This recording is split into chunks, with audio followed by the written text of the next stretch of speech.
아, 반갑습니다. 안녕하세요. 예. 청년농부라는 얘기 들어봤어요? 그냥 농사 짓는 젊은 사람이라고만 알고 있는 것 같습니다. 그렇죠. 청년농부니까. 네네.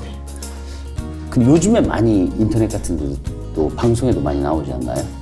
네네, 그 15세 농부도 본 적 있고 15세. 요즘 들어서 많이 보이는 것 같아요. 예. 주변에 농업에 관심 있는 친구들 있어요? 제 주변엔 없는 것 같아요. 아, 네. 그래요. 자연 속에서 살고 싶은 욕구가 의외로 청년들한테 많이 늘어나는 것 같아요. 2019년에 발표된 통계 자료를 보면요, 전체 농가 인구 수는 점점 감소하고 있어요. 그런데 이 중에 40세 미만의 청년 농부는 훨씬 더 줄어들고 있거든요. 그래서 작년 기준으로 총 6,859명이에요. 이거는 전체 농가 인구 수로 비교해보면 1%가 안 돼요. 0.7%. 하지만 65세 고령 인구는 2명 중에 1명이 65세 고령 인구거든요. 그런 정도로 우리 농촌이 참 고령화 돼가고 있는데요. 우리 농업의 미래를 이끌어가야 될 사람, 청년 농부지 않습니까? 경기농식품유통진흥원, 여기에서는 다양한 형태로 우리 경기도 내에 있는 청년 공동체들을 지원하고 있는데 우리가 몇 가지 사례를 사전에 VCR로 준비를 했거든요. 네. 한번 보고 얘기하도록 하겠습니다. 네. 포천은 경기도 북단에 있는 아주 청정 지역으로 손꼽히는 곳이죠. 그래서 포천에서 딸기, 시설채소, 이 벼농사, 이런 농업을 하는 청년 5명이 모여서 깨끗한 농부들이라는 공동체를 만들었는데요. 한탄강을 사랑하는 이 청년 농부들이 봄부터 가을까지 주말마다 한탄강 청소를 한다고 하더라고요. 처음에는 한탄강이 좋아서 자주 방문하다 보니까 쓰레기도 치우고 주변 정리도 하고 그랬는데요. 나중에 아예 자발적으로 나서서 이런 활동을 하고 있다고 합니다. 이제는 카약도 준비해서 본격적으로 한탄강 청소를 하고 있더라고요. 그리고 농사는 뭐니 해도 물이 중요하거든요. 그래서 자기 농사의 기본이 되는 물, 그게 바로 한탄강에서 흘러 들어오거든요. 그러니까 이 농부들한테 한탄강은 굉장히 중요한 거죠. 그래서 건강하고 깨끗한 농산물, 그리고 청정한 자연 환경을 위해서 이 청년 농부들이 자발적으로 두 손을 걷어붙이고 나선 거죠. 또 이렇게 젊은 친구들이 같이 청소도 하고 농사 얘기도 하고 그러면 서로 관계도 돈독하게 되는 그런 기회가 됐다고 봐요. 그리고 제일 중요한 것은 근본적으로 마음 한구석에 자기 지역을 사랑하는, 마을을 사랑하는 그런 애향심이 있었겠죠. 깨끗한 농부들 화이팅!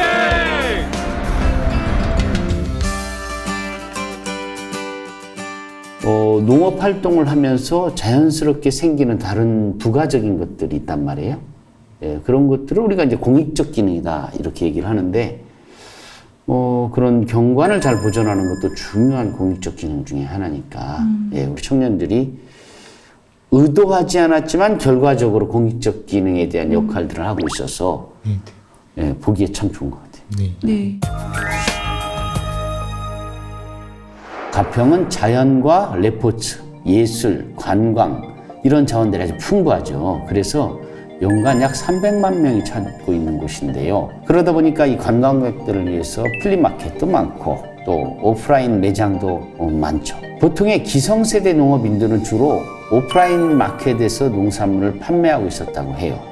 그런데 올해 코로나 여파가 여기에도 찾아온 거죠. 최근에는 농산물 판매 방식이 오프라인에서 온라인으로 추세가 옮겨가지 않습니까? 그래서 가평의 이 청년 농부들은 산지 직거래 온라인 판매에 도전하기로 했어요.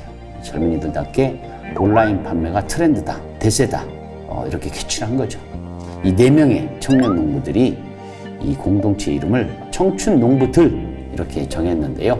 같이 모여서 빵도 만들고 교육도 받고 또 온라인 판매를 할 수 있는 이 가공품 실습도 하고, 그래서 최소한 일주일에 2-3번 정도는 온라인에서 화상회의까지 하면서 의견도 나누고 또 조언도 주고받고 이런 식으로 온라인 판매를 준비하고 있었어요.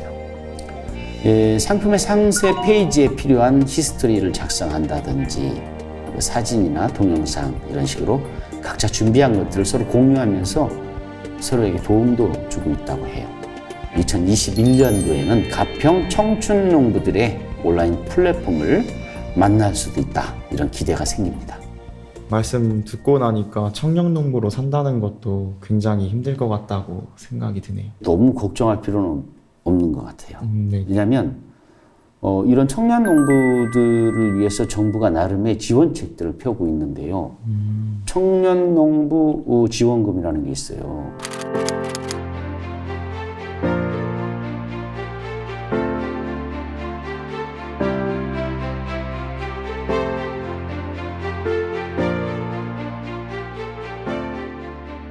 자, 어때요? 이 정도면 귀농할 수 있겠어요? 글쎄요. 아직은 조금 더 생각이 필요할 것 같아요. 맞아요, 맞아요.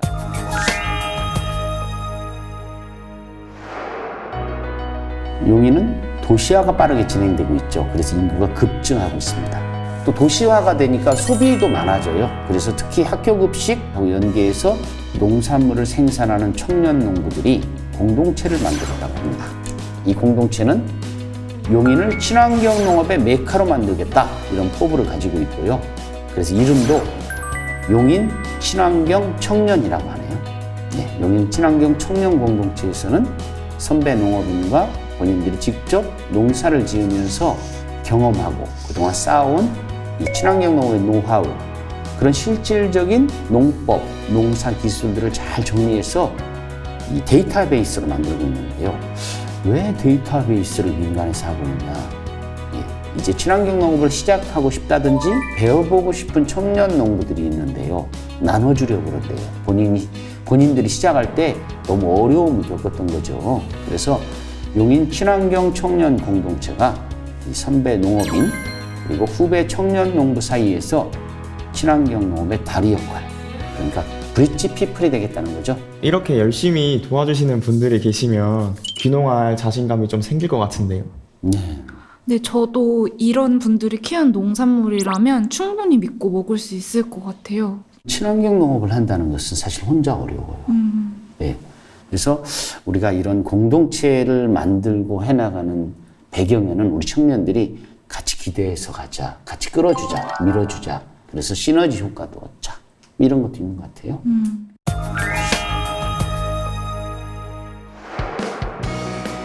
김포는 한강 신도시 개발을 하면서 도시화가 아주 급속하게 진행된 것이죠.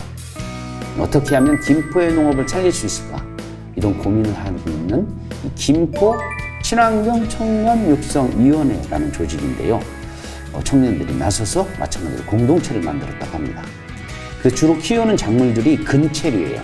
감자, 양파, 연근, 마늘 이런 농사들을 주로 하고 있고 친환경 학교급식 농산물을 납품하고 있는데 이 청년 농부들이 주축이 돼서 지금 나가고 있다고 합니다.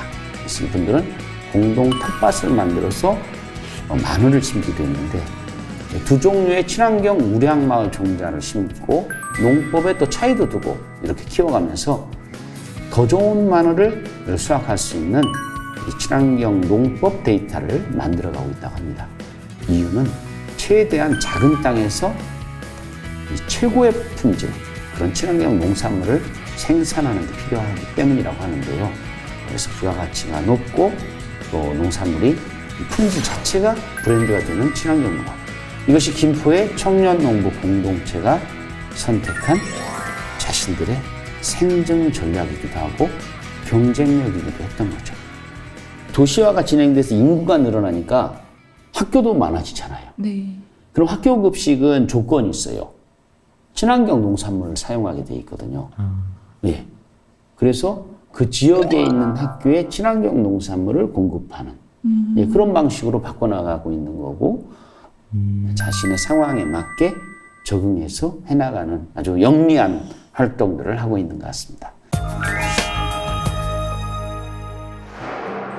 여주는 경기도 내에서 농업 비율이 가장 높아요. 농산촌 지역이 무려 99.5%나 됩니다. 그리고 상수원 보호구역이 있어서 농업에 집중해온 지역이거든요. 여주의 청년 농부들 10명이 모여서 공동체를 만들었어요. 그런데 여기 공동체의 특이한 점은 개개인의 경력이 화려합니다. 공동체 대표를 맡고 있는 분은 대학에서 10년 동안 근무하다가 귀농한 케이스고 석사, 박사, 스마트팜 교육받은 분들, 아주 다양한 이력들을 가지고 있더라고요. 공동체의 이름은 여주시 청년미래농업연구회예요. 이름답게 열심히 연구하고 공부하는 조직인데요. 지금 열심히 네트워크를 만들어가고 있었어요. 자, 서로의 정보를 나누고 어려움, 또 같이 고민하고 또 해결해 나가는 과정, 이런 과정에서 얻는 것이 아주 많다고 하더라고요. 스마트팜으로 딸기 농사를 짓는 분에게 새로운 기술도 배우고 또 정보, 아이디어를 공유하고 그것들을 내 농사에 접목시키면서 지금 변화를 만들어가고 있는 거죠. 요즘 젊은 농부들의 특징이 이렇습니다.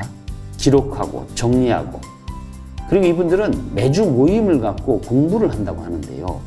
자, 배우면 끝이 없다, 이런 말이 있는데 딱 어울리는 이 공동체 같습니다. 와, 진짜 저보다 더 열심히 공부하시는 것 같아요. 네, 저도 이분들 사례를 보면서 와, 대단하다, 이런 생각을 했어요. 이게 낮에 일하고 밤에 공부하는 게 이 컴퓨터 부팅되다가 잠들거든요. 예. 서로 같이 모여서 공부도 하고 하다 보면은 서로 모르는 부분에 대해서 도움이 되고 네. 굉장히 좋은 제도를 운영하고 있는 것 같습니다. 그렇죠. 다양한 경력을 가진 사람들하고 모여서 공부하고 대화하는 거는 되게 중요한 것 같아요. 그게 하나의 울타리가 되는 거죠.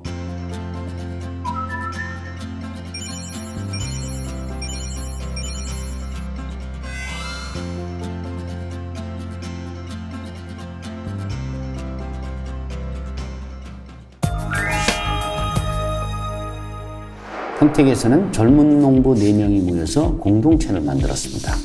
이름이 팜플렉스라고 합니다. 세련됐죠? 대표를 맡고 있는 심세영 씨는 블루베리 농사를 짓고 있고요. 그리고 연잎체험 농장을 운영하는 대표도 계시고, 또 샐러드 채소를 키우면서 농사와 음식점도 같이 운영하는 분도, 그리고 낙농 목장을 하면서 최근에 카페를 오픈한 분도 있고, 이렇게 4분이 모였는데요. 이분들이 모인 이유가 각자 혼자 하던 일을 하나로 모아서 이 팜플렉스만의 제품을 만들어보자. 자, 망설이지 말고 행동으로 보여주자. 플렉스하자.